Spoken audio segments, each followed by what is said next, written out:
Hey guys, I know everyone is kind of freaked out right now, so I thought I'd record this little video that kind of shows you my step-by-step process for creating an assignment. Alright, so a little bit of housekeeping. First of all, I'm using the blue Snowball microphone. This is what it looks like. It's kind of plugged in, so I can't lift it up. I'm also using the internal camera that comes in my computer, and then I did not have these when I first started recording videos, but I did go out and buy a ring light. Yeah, so that helps. I'll turn the ring light off just so you can see what it looks like without the ring lights. And it's not bad, it's just I don't have a window or any like bright light shining on me, and it just helps to have that on. So there's a little housekeeping. Oh, the arm. One sec. Okay.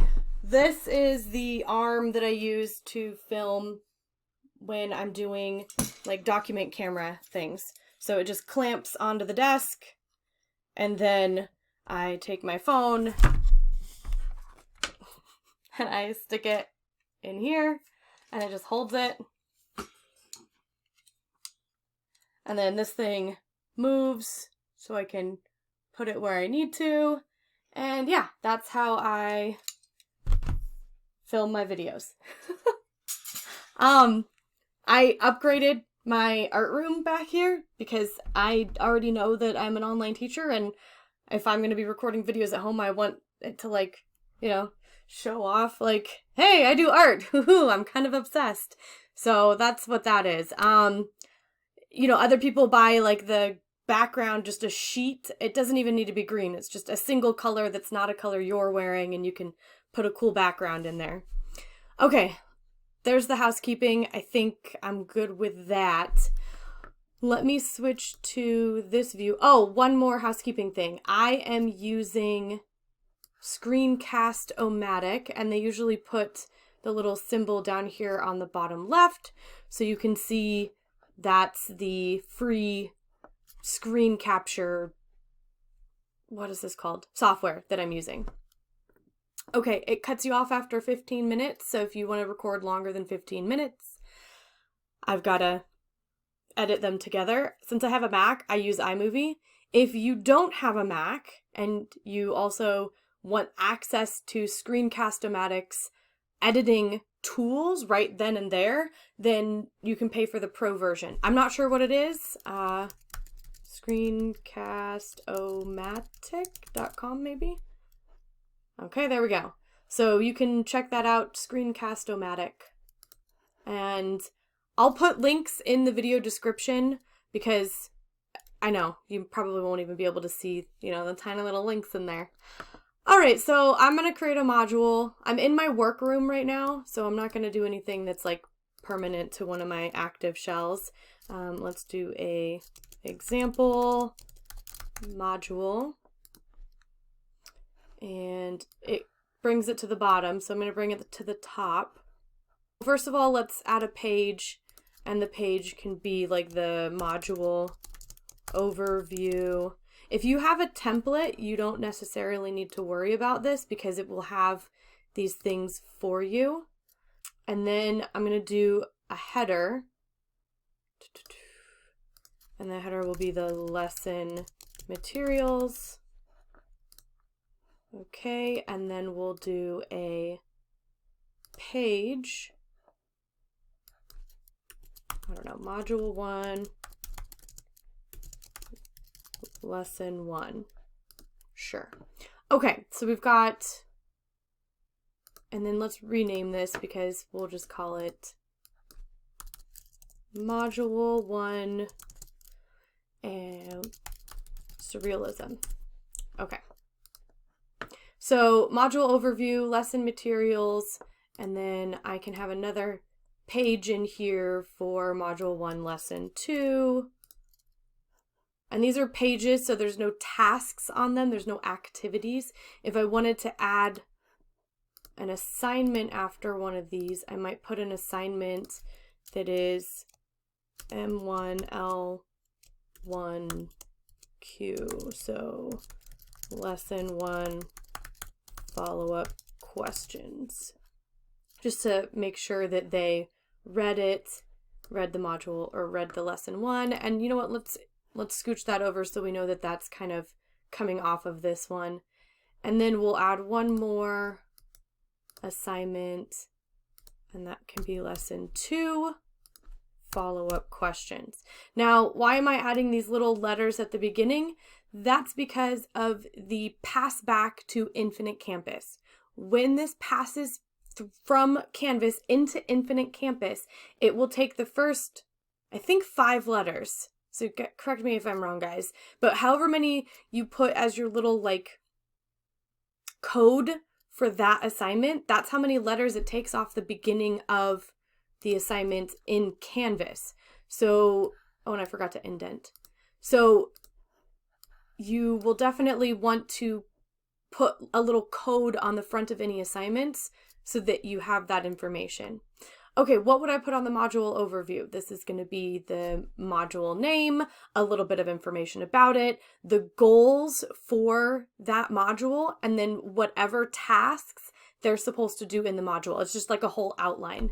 And I can show you one in one of my other classrooms in a moment. Okay, so let's say my lesson 1 is going to introduce them to surrealism. Let's edit this. Let's put this as the heading, and always use these guys. Please don't ever change, bold, bigger, title, changing this. The reason is because if you have someone who is visually impaired, they use the screen reader, and the screen reader will flow according to this. So heading, heading, heading, paragraph. So it's really important. I don't want to go into any more details right now on that because that's not what this is about. Okay, so let's use Vegas PBS. Let's look for a resource here. I'm going to log into Vegas PBS by going to One Place. One Place supports Clark County School District, so I'm clicking that. And then I'm going to log in with my AD.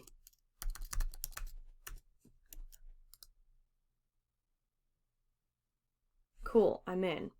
So let me scroll here. What you're going to want to do, and this is so confusing, it took me forever to figure this out, go to PBS Learning Media. And then it's going to immediately sign you like you're not signed in. That's fine. You don't need to be signed in for this. You just needed to get to this link, and I can never remember this link off the top of my head. So I will put this link in the link's description, but in case you don't know how to get there, I just showed you how to get there. So let's search for surrealism. And I've already previewed this. I kind of already ran through these steps, so I know what I'm doing. I like this video. It's super cute. It's funny. It's a really good introduction to the idea of surrealism. So, copyright. PBS Learning Media or ClassroomCast is something that you can use. It is for free. However, they do have stipulations. So all of this, video embedding, video linking, video streaming is all dependent upon the terms of use. And it tells us right here what the terms of use are. Stream only, which means you have to stream it from this website. So you have 2 options. You can stream it during your live session with your students, or you can send them to this website to watch it. That's what I'm going to do. So I'm going to send them here. Now this is super cute. I like this little picture. I'm going to use this picture as my link to send them here. So I'm going to screenshot that. If you don't have a Mac, then you need to use clipping. I don't remember what it is. Just Google how to do a screenshot on a PC. On my Mac, it's Command-Shift-4, and then I drag that around the area I want.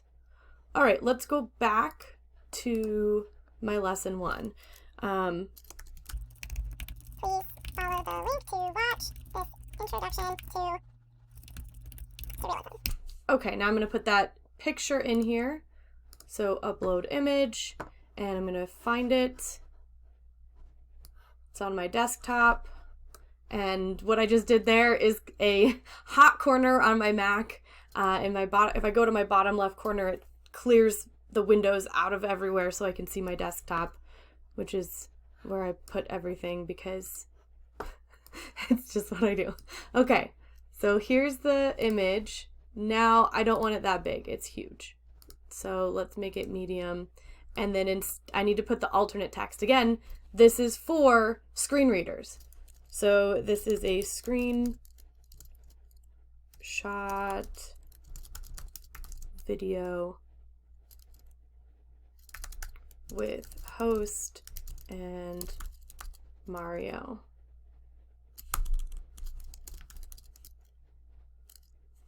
Okay. And I need to move my little face again. Done. Okay, that might be a little bit too small, so let's make it large. Okay, well that's fine. Now let's make it a link. So I'm clicking the image, and the keyboard shortcut is Command or Control on a PC, K. Command K. So let's go back over here to this video, and I just copied the link, Control C, come back over here, paste the link, Control V, and there is my link to the video. And then what I would probably do is give more information about surrealism. Let's go ahead and just save this for now. Save. And on the next page, which is the follow-up questions, I can now have them answer some questions about the video. Okay, I'm back on my modules page, and I am now going to go to my follow-up questions.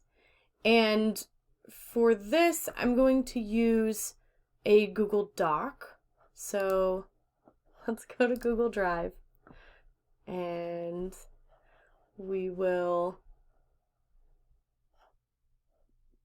I'm going to just jump into my art one, and let's create a new document here inside the correct folder for the class. And we'll call this M1L1. Okay. I still like to make students put their name, date, course, instructor. Even though it's all digital and it's all tied to them, I still like to have them do it. All right, title. M1, L1, 2. Follow questions. Okay, I'm gonna center that. And now I'm back to normal text. Great.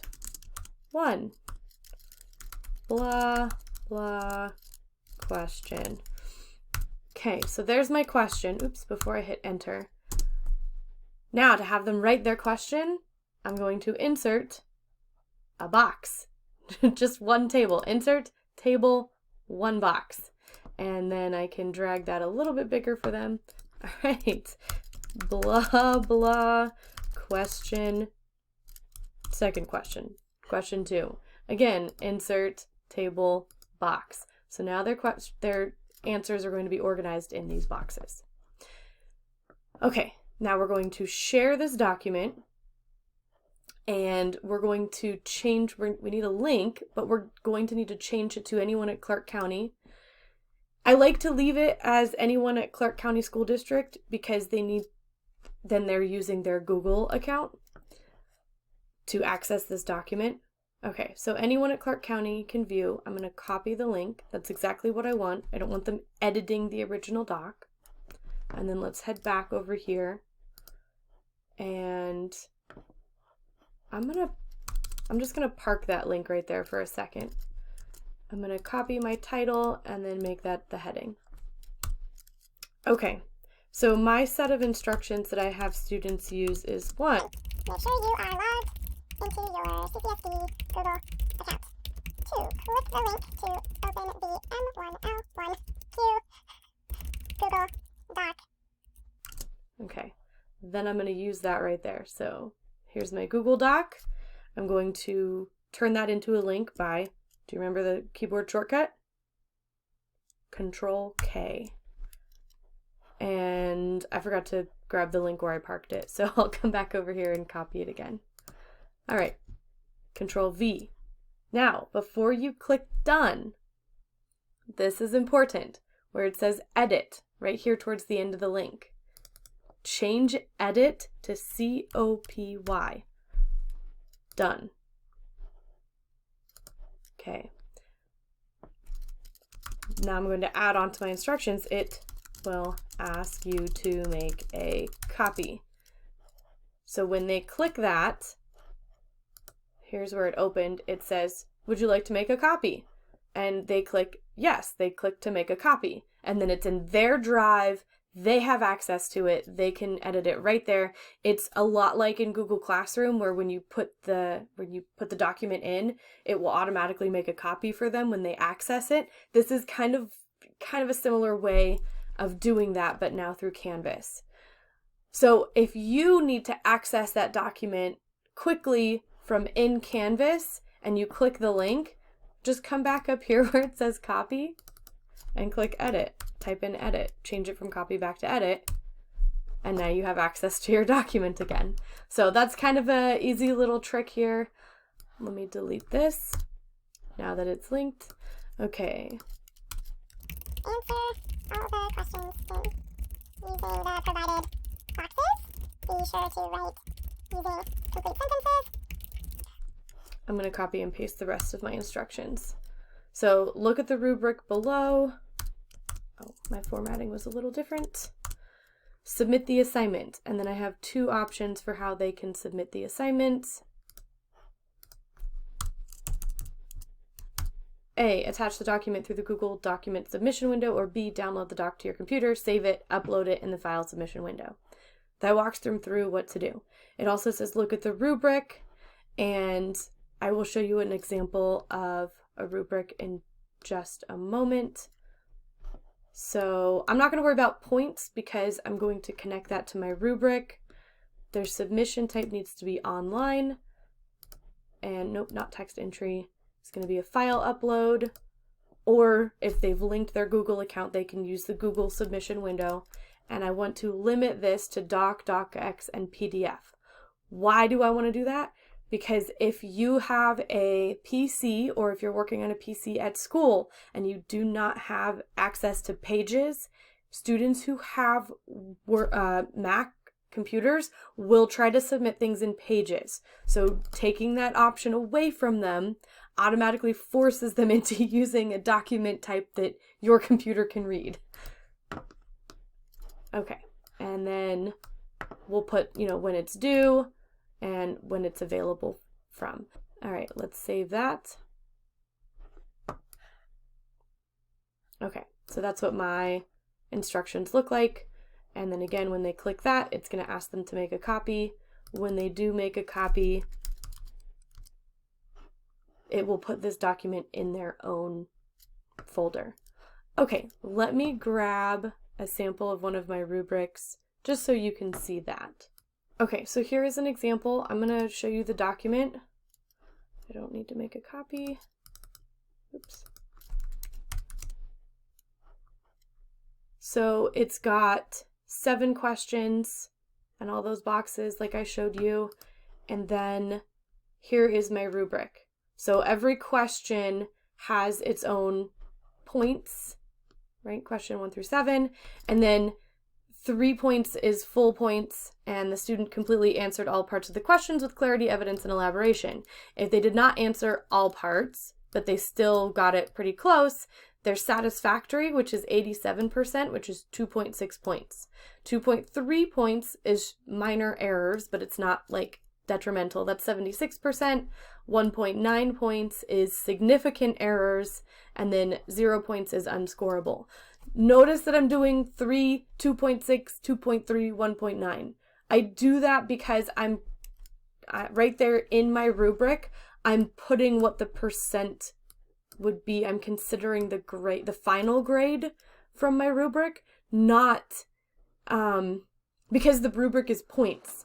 So I'm kind of doing my, meets, below, far below, and near, but I'm doing it with points in a rubric.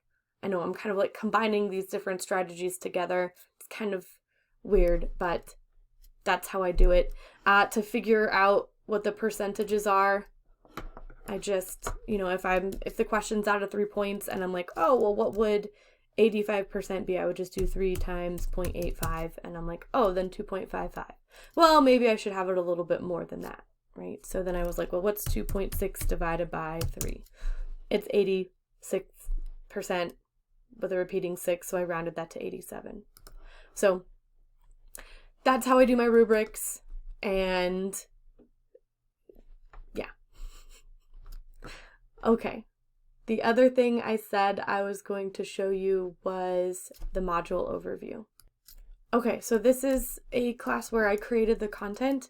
This is a module on copyright and fair use, and when you go to the module overview, it has what they're going to be learning in the module, and then I have my module outline, standards, and outcomes in a Google Doc that is embedded.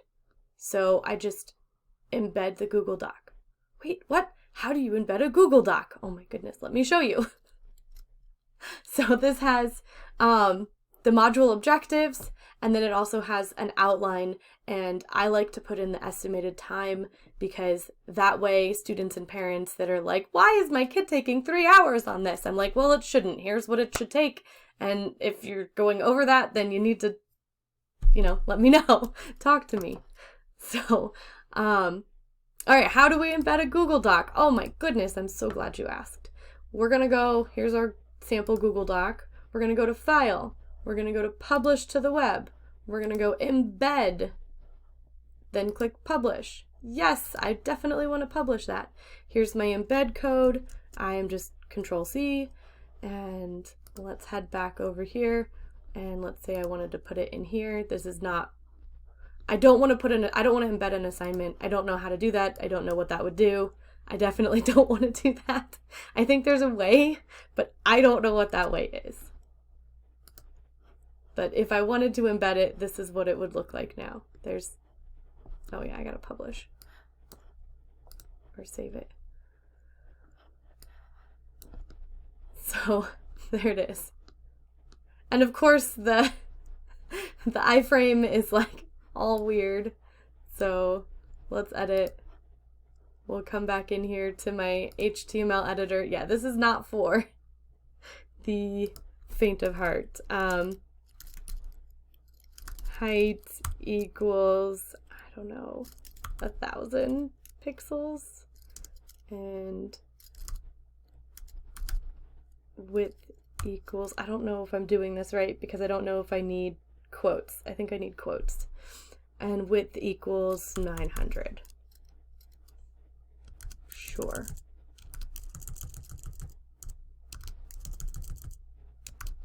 Don't worry, you can't break it. If you break it, you can still fix it. So let's see. Yay! Okay, so now that's wider and it's longer. So I'm gonna save. And there we go. So there's how you embed a document. Obviously, I don't want to embed the assignment. I want them to go click the link, make a copy, it's saved in their Google Drive, they answer it, and then they can submit it one of those 2 ways. But I wanted to show you how to embed if you have a lesson document that you want students to be able to, just embed a Google Doc that you already have a lesson for. Hello? Okay, let me delete that iframe out of there. Okay, so here's what I sent out, but I think it got kind of lost in the email shuffle. So I've been dealing with this for this past year at NVLA. This is my first year teaching online, and of course everyone at the school is online, so we deal with this, and we get lectured monthly on not using YouTube videos. So let me clarify. We cannot link out to YouTube. There are several issues here, and suffice it to say there are reasons the district has blocked it on district Chromebooks. Ads, getting kids distracted, there's suggested videos, you really can't control that environment, and you're sending kids out into this environment that is not controlled. It's like sending a kid out without supervision somewhere, like to go handle some task. You can trust most of your students to do that, but you cannot trust all of them. It is blocked. So if a student is using a district Chromebook, they cannot access the video that you're linking out to. We deal with this all the time. A lot of our students have found workarounds by using a parent device, logging out of their device, using a different device, logging in under a non-CCSD account. However, if your population is not 100% device capable, then you're going to have to realize that these students, especially in the low income, are going to be blocked from accessing those materials. It's technically possible to embed videos. So linking out, cool, no copyright issues. However, our low income students who don't have an alternate device, who don't have an alternate account, who don't have a way to get around the filter, are just out of luck. So depending on your population, depending on where you are in Vegas, and depending on your school, you might be able to get around that and still be in copyright and be able to use a link. Now, embedding. Embedding is the same thing as broadcasting. You don't have authorization to do that. You can't do it. So you fall under this broadcasting thing. It's not just about, Disney movies and Disney's going to come after you. It's about you are sharing another creator's creative works without giving them the credit or the ad revenue that they're seeking, which is why they put it on YouTube in the first place.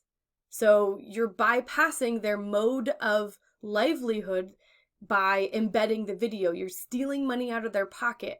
And fair use doesn't cover us, because fair use covers if it's less than 10 to 15%, and if you have no opportunity, it's so last minute that you don't have a chance to ask the copyright holder if you can use it. We're embedding it in a curriculum platform, which means we absolutely have time to send an email to the creator since we took the time to embed it into our content, into our curriculum. So that's why it's different when you're in the classroom and you're like, oh, let me just pull up this video real quick, and you don't have time to ask the creator. First of all, you're pulling it directly off YouTube. You have to skip the ad or watch it. And then it's last minute, and there's not a paper trail where you're embedding it in your curriculum. With Canvas, you're embedding it in your curriculum. And so there's this paper trail of us violating copyright. If you ask permission and you get permission, you can legally use it. Okay. So if you're the copyright holder or if CCSD is the copyright holder because you make it while you're working for them, then they can use it. Okay. Don't be afraid to make your own videos. My first videos, and arguably the videos that I'm still making, are terrible. But kids get to see me, they get to see my personality, they get to know me as a real person, and that's a huge deal when your kids aren't seeing you every day.